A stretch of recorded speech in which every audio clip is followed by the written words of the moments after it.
नमस्कार भावांनो बहिणींनो, आज किती कामं केले तुमच्या ताईनं. साफसफाई केल्यात घरातल्या, मस्त घर टाकाटक केले. आता समोरचं राहिले तर चला तुम्हाला दाखवते मी. आता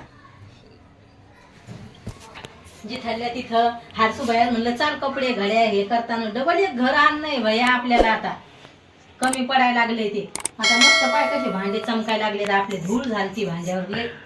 तर साफसफाई केल्या, ह्या जाळीतले भांडे घासले, ह्या जाळीतले भांडे घासून घे म्हणजे डब्बे घासून घेतले.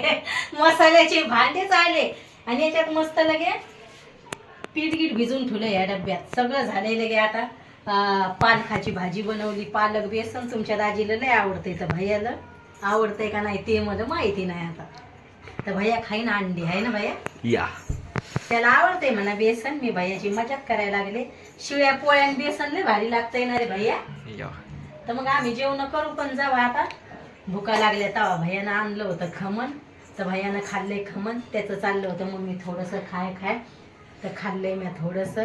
आणि दाजीला आलाय महाराग, दवाखान्यात जायचं होतं.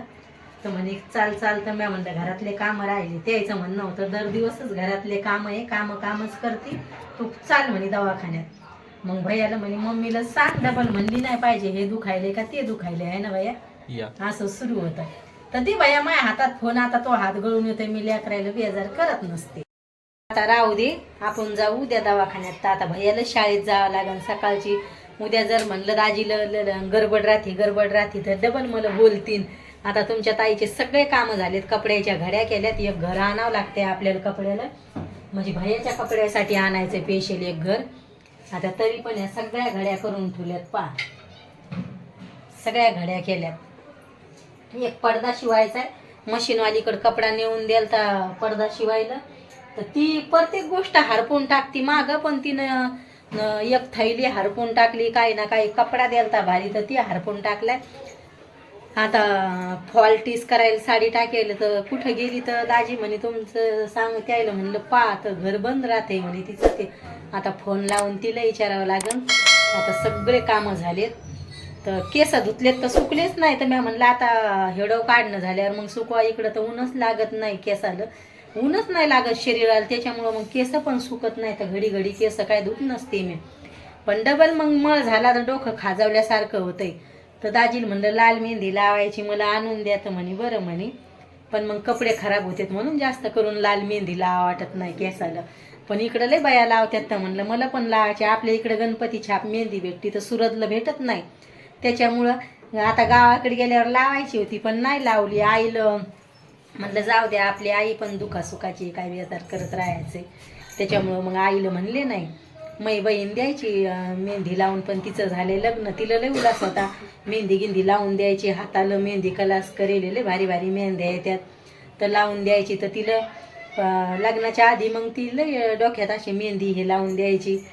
आता लग्न झाल्यावर काय भेटी होत नाही, काय नाही. एक गेलं तर एक येते, एक नाही, असं असतंय बहिणीचं पण. आणि एकच भाऊ घरी आहे, तर ते पण फिल्टर चालवतंय. आणि एक भाऊ ड्युटीवर जायला असते. तुम्हाला तर सांगेलच हे फौजी आहे म्हणून, तर मग ते तर बिचारा घरीच नसतोय. तर असं आहे, एकच भाऊ घरी आहे. बिमार असलं आई बाबा तो पाहतोय, जीव लावतोय. मग ते सगळं काही मग आई बाबाचं जर वावरात जायचं असलं तर मग बाबाला सोडायला जातोय गाडीवर. एकच भाऊ घरी आहे तर मग ते सगळं सांभाळतोय घरचं. जसं आई बाबा बिमार असले तर दवाखान्यात नेणं हे नेणं असं करतोय. मग एक तर बिचारा ड्युटीवरच आहे. तर मग असं असते आई बाबाचं पण. आता पाणी देणं सुरू आहे गावाला याला, तर मग आता जागलीवरच जातात बाबा पण. तर मग बाबाला म्हणलं होतं तुमचा पाय मोडेल बाबा, तर म्हणजे असं याच्यातूनच मोडेल ते तुम्हाला तर सांगेलच आहे घोट्यातून. तर आता ते रॉड काढावं लागेल बाबाचे. तर मी बाबाला म्हणलं होतं गहू नका पेरू, पण बाबा म्हणे इतकंच घेणं काय. बाबाला ती सवय आहे ना, त्याला टाकी भरेल असली त्याची गावाची, मग तवाच त्याला करमतंय.